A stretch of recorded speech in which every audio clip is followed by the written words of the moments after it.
Pessoal, tudo bem? Sejam bem-vindos. Deixa eu iniciar meu cronômetro aqui, que hoje a aula é um pouquinho mais extensa. A gente está continuando a aula número 3. Hoje a gente vai falar, então, um pouquinho mais da história, da evolução e desses conceitos, né? Do que é, então, a contabilidade social e ambiental.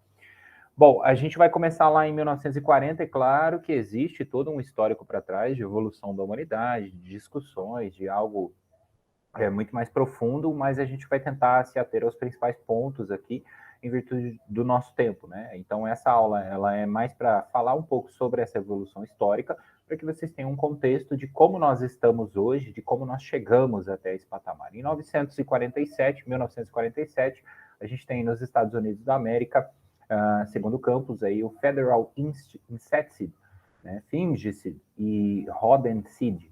Desculpem se o meu inglês aí não está de acordo, mas seria um ato de responsabilidade para regulamentar, então, e investigar as ações do que aqui no Brasil depois a gente começa a falar dos inseticidas, dos fungicidas e raticidas também, entre outros produtos, né? Inclusive, eu comentei com vocês na aula presencial sobre aquela discussão. Eu devo chamar, por exemplo, de defensivo ou de agrotóxico? Esse dilema, esse paralelo que existe aí em discussão é justamente por conta dessa evolução da habilidade do ser humano de usar certas tecnologias, e aí a gente vai trazendo e abordando esses conceitos. O meio ambiente e o efeito disso para a humanidade como um todo, né? Então, não basta que eu utilize ali um sistema de controle de pragas de maneira desregrada. É justamente o oposto. Então, a gente vai ter em 1949 uma conferência da ONU sobre a conservação e a utilização de recursos naturais.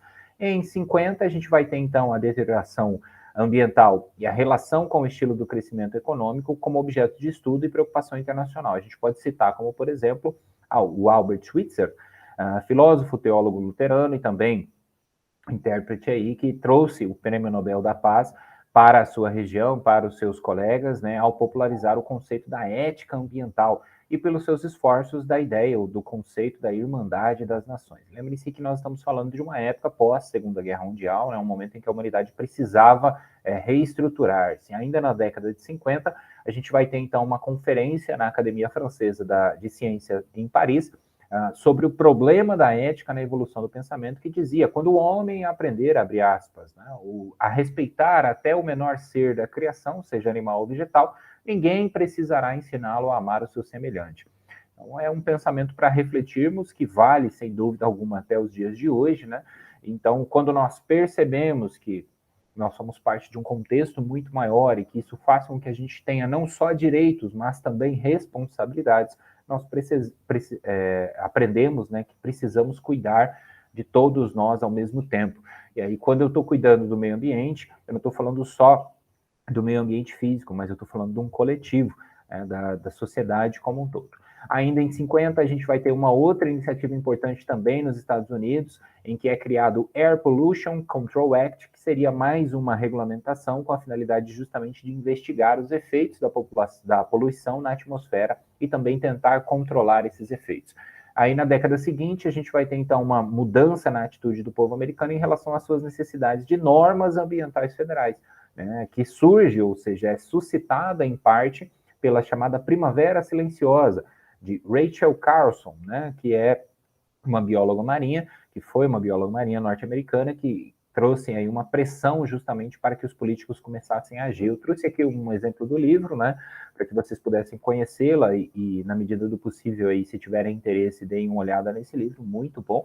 Ele basicamente vai trazer o debate vai trazer à tona o debate sobre a utilização do que a gente chama de agrotóxicos defensivos, a diferença entre cada um deles, ainda lá atrás, em 1940 e 1950. Ela foi muito criticada por muitos aí em relação à abordagem que ela faz, porque é uma abordagem no sentido apenas negativo, né, de mostrar realmente a violência, a agressividade de certos produtos e compostos químicos. Tá? Esse não é o meu papel aqui, eu não pretendo fazer dessa mesma maneira, até porque, não como ela, eu não sou biólogo, eu não tenho todo esse nível de conhecimento, de profundidade de conhecimento.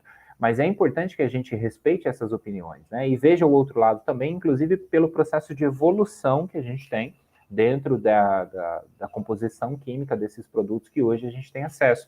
É claro que existem restrições, a gente vai falar um pouco mais sobre isso lá na frente, mas é importante que a gente perceba que de lá para cá houve uma evolução. E se essa evolução aconteceu, provavelmente, é claro, sempre abrindo aí a discussão, mas muito provavelmente ela vem justamente dessas iniciativas.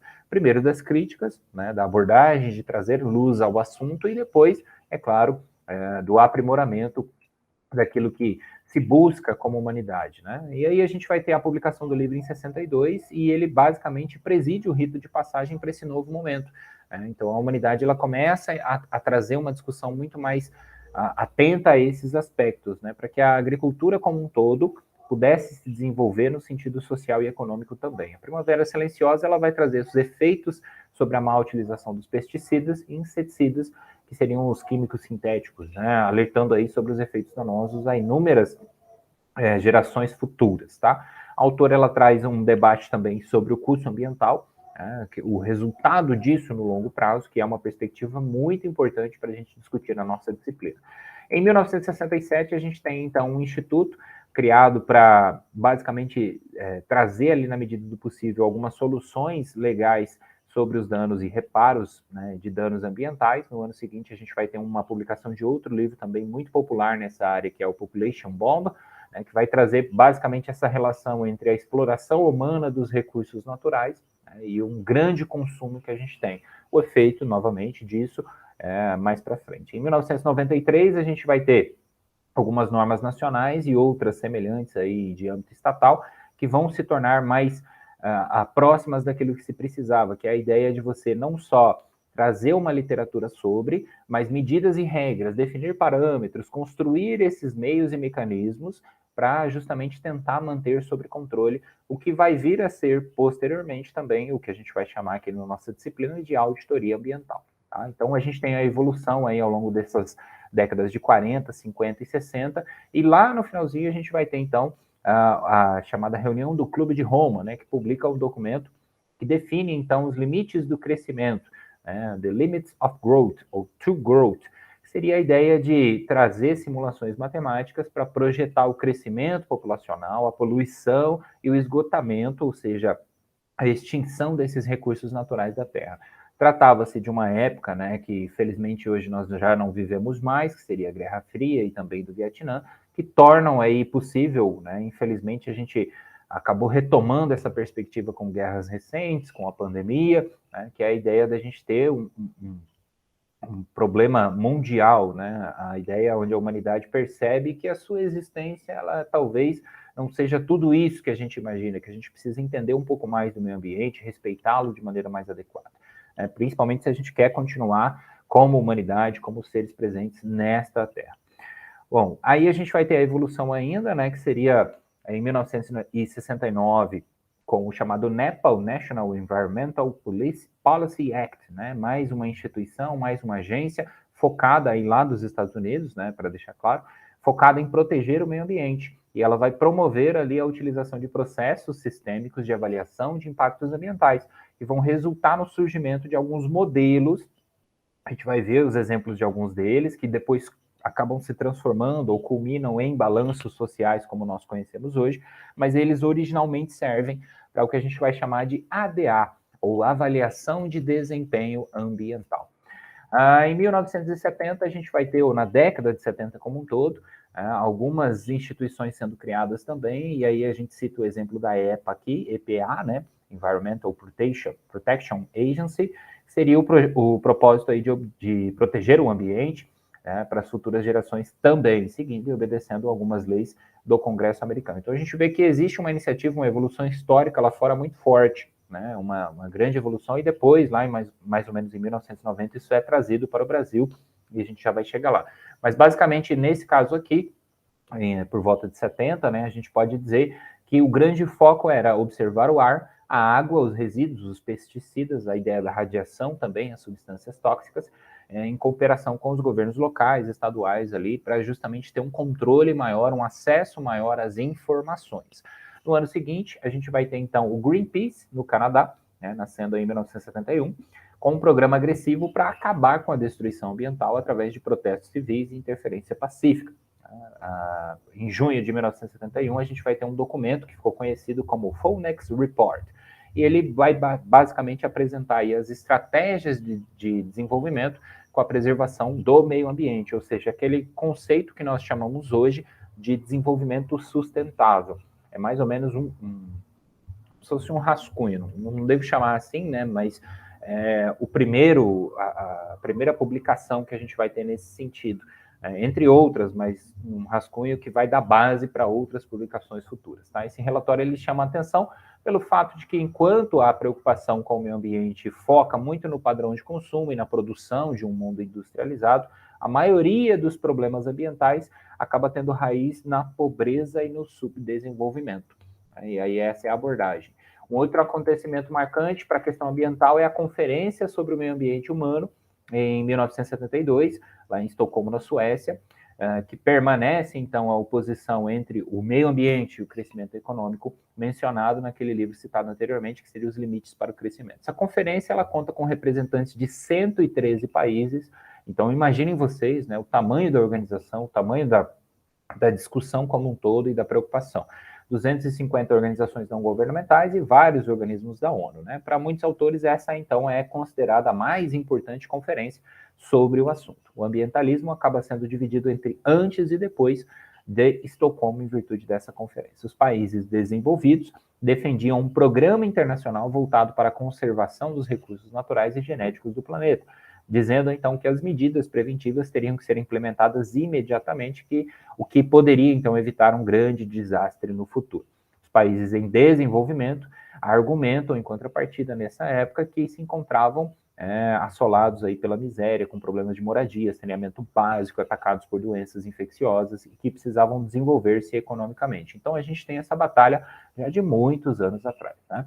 Em 1972, a gente tem o desenvolvimento de uma empresa, também citada como referência aqui, que traz um dos primeiros sistemas de gestão ambiental, chamado de Sistema Integrado de Gestão Ambiental, conhecido por modelo Winter, em virtude dos seus fundadores e da razão social da empresa. Né? Foi criado também nessa época da Conferência de Estocolmo o UNEP, o United Nations Environmental Program, que seria o Programa de Meio Ambiente das Nações Unidas, sediado em Nairobi, no Brasil. Ele ficou conhecido como PNUMA, né? PNUMA. A influência desse programa, então, para a maior tranquilidade dos países em desenvolvimento, os conceitos de crescimento zero, que seriam postulados ali pelos países ricos, né? Ou seja, vamos diminuir o crescimento, vamos zerá-lo de maneira mais imediata, a fim de que a gente possa equalizar essa circunstância, né? O consumo e a produção, e aí depois a gente adota um novo padrão. Eles passaram a ser substituídos pela ideia das metas de desenvolvimento sustentável, como eu comentei anteriormente para vocês. Na década de 70, a gente vai ter o surgimento do conceito de desenvolvimento sustentável como um todo, admitindo, então, a utilização de recursos naturais de acordo com a necessidade da humanidade. E aí a gente começa, mais ou menos, a trazer um pouco mais de luz, porque não dá para simplesmente parar o mundo. Né? Esse era o argumento. Eu tenho tanto problema para resolver, eu não posso simplesmente parar o mundo e esperar que eles se resolvam sozinhos. Né? E aí, para a ideia de permitir uma boa qualidade de vida, a gente tem o comprometimento de algumas gerações futuras, né? Porque parte-se do pressuposto de que hoje nós estamos escalonando esse problema se a gente age de maneira irresponsável. Então, o efeito talvez a gente não sinta, né? A consequência disso viria para gerações futuras.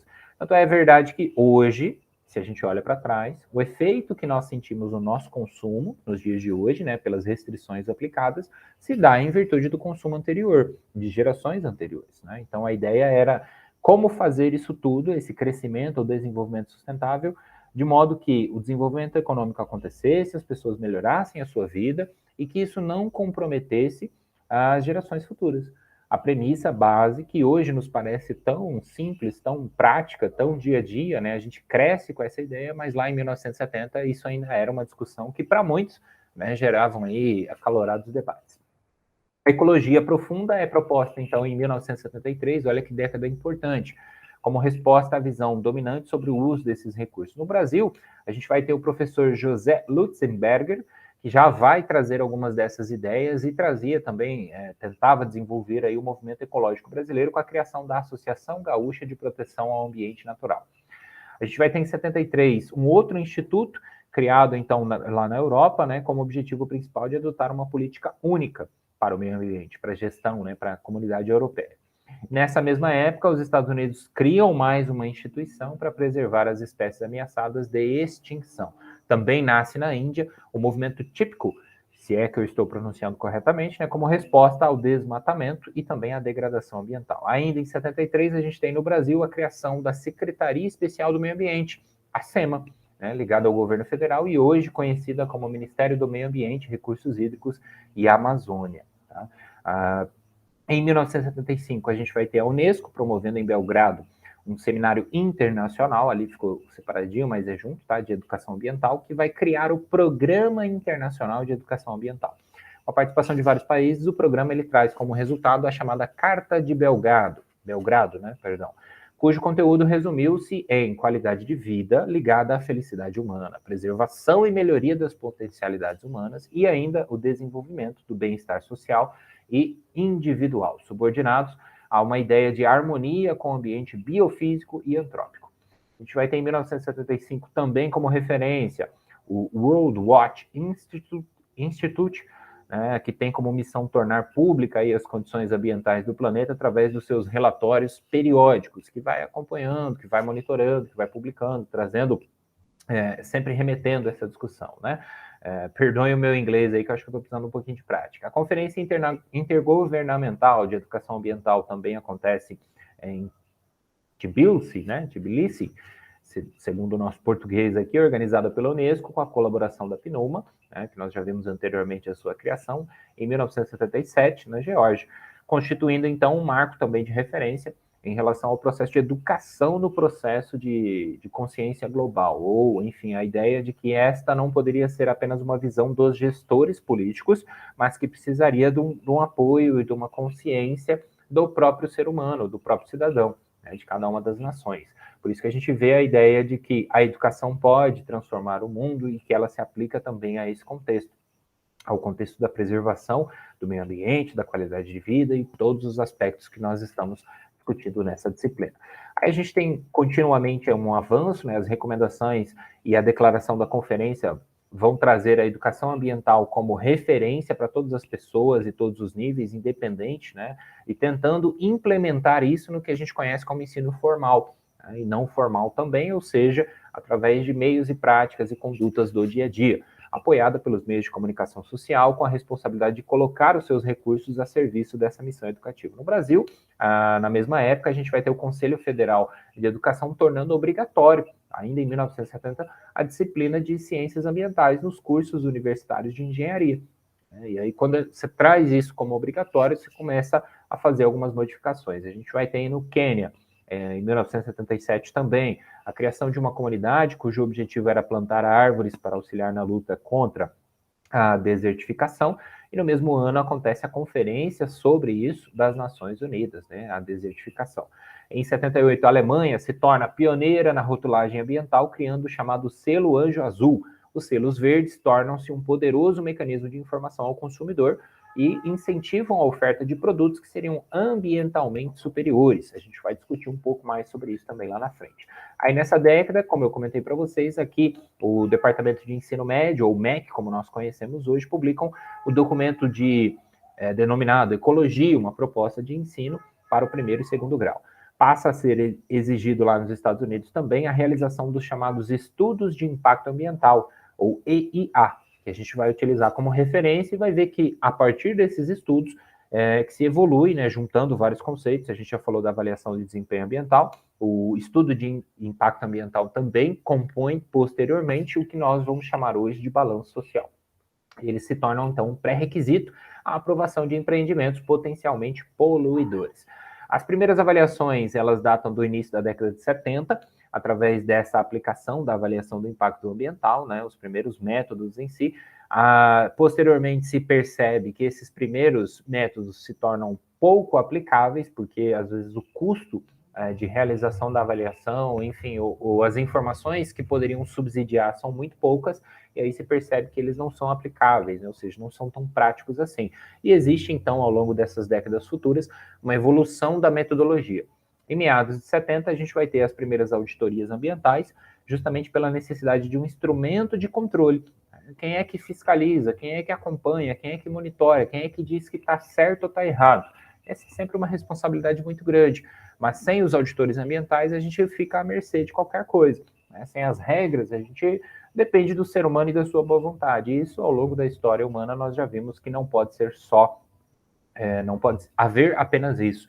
A gente precisa implementar regras, a gente precisa estabelecer critérios, pelo menos, ou conceitos, não regras, né?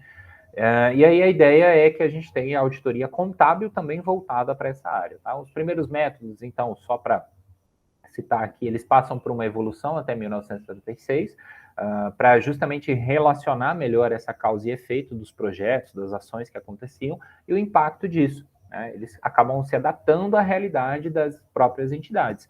Não porque eles vão simplesmente avaliar positivamente, mas porque a informação ela precisa ser recorrente, eu preciso ter um padrão que eu possa aplicar para diferentes tipos de empresas, de instituições, né? Eu preciso englobar tudo isso. Tanto é verdade que a gente percebe que a contabilidade ela se ramifica, né, e aborda cada instituição à sua maneira. Então, quando eu crio esse mecanismo, essa adaptação, eu consigo gerar informações de fato adequadas. Bom, continuando, a gente vai ter alguns eventos também na década de 80, né, citando rapidamente aí, a gente vai ter a definição do desenvolvimento como a modificação da biosfera e a aplicação de recursos humanos, financeiros, vivos e não vivos, para satisfazer as necessidades humanas. Então, veja o nível da discussão.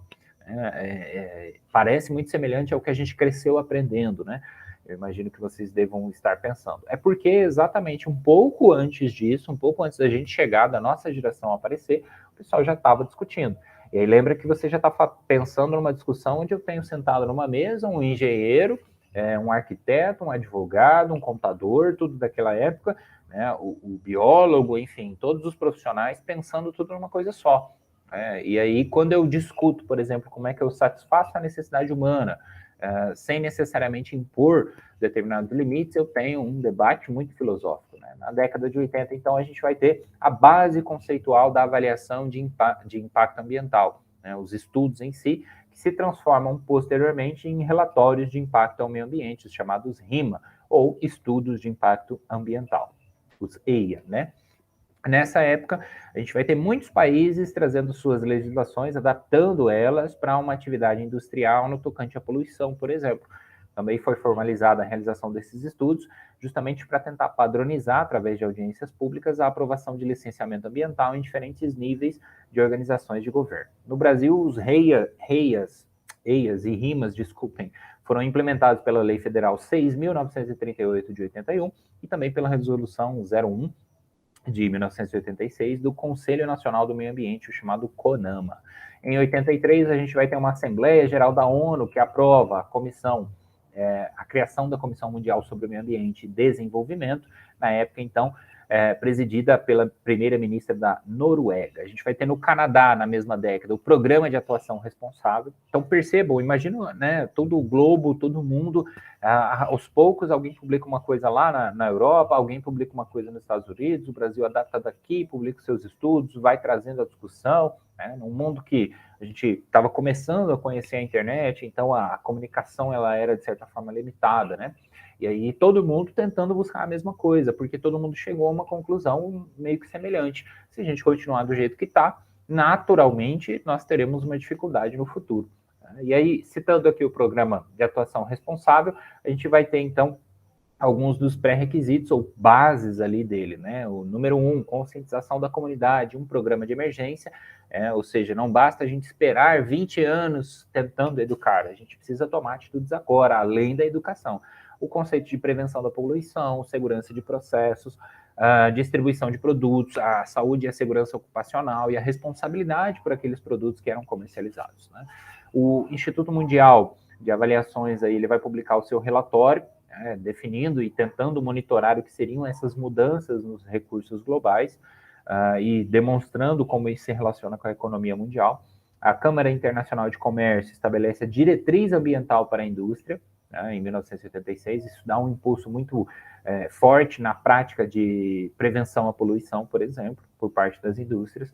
Ainda nesses anos de 86 e 87, a gente vai ter encontros da Conferência das Nações Unidas para o Meio Ambiente e Desenvolvimento, em que vão ser apresentados alguns relatórios, entre eles um vai apresentar justamente a pobreza como principal causa do problema ambiental, né, que contribui justamente para disseminar o que a gente chama hoje de desenvolvimento sustentável.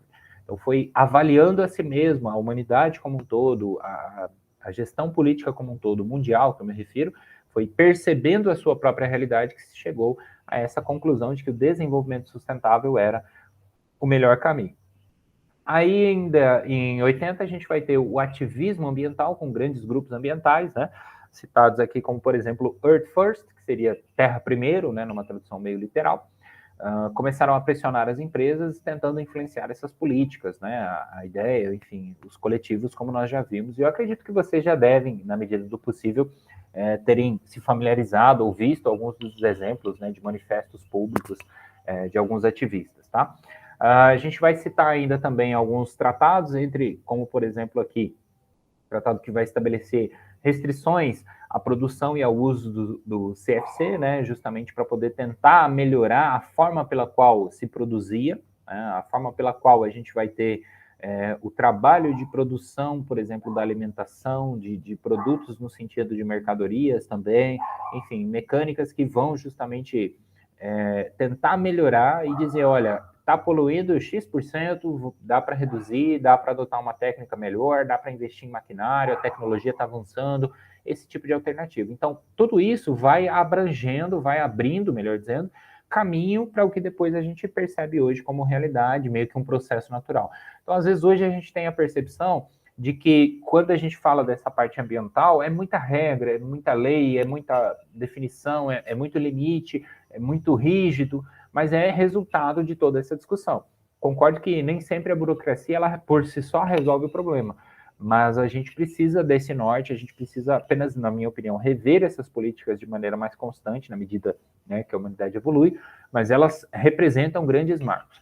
A exemplo da nossa Constituição, que trouxe, né, em 1988, a nossa Constituição mais recente, um capítulo inteiro dedicado aí a justamente o meio ambiente, ou seja, como é que o brasileiro tem que tratar o ambiente como um todo, né, que ele está inserido, e a gente vai citar aqui no artigo 225, inciso 6º, determinando aí ao poder público a promoção da educação ambiental em todos os níveis de ensino. E aí a gente já tem uma perspectiva de que o governo, os governos a seguir deveriam respeitar a Constituição, deveriam se preocupar com isso, deveriam adotar políticas que fossem relacionadas à promoção da educação, para que todos os níveis de ensino tivessem acesso a esse tipo de cultura, né? E aí a gente vai ter uma evolução muito interessante ao longo do mundo também.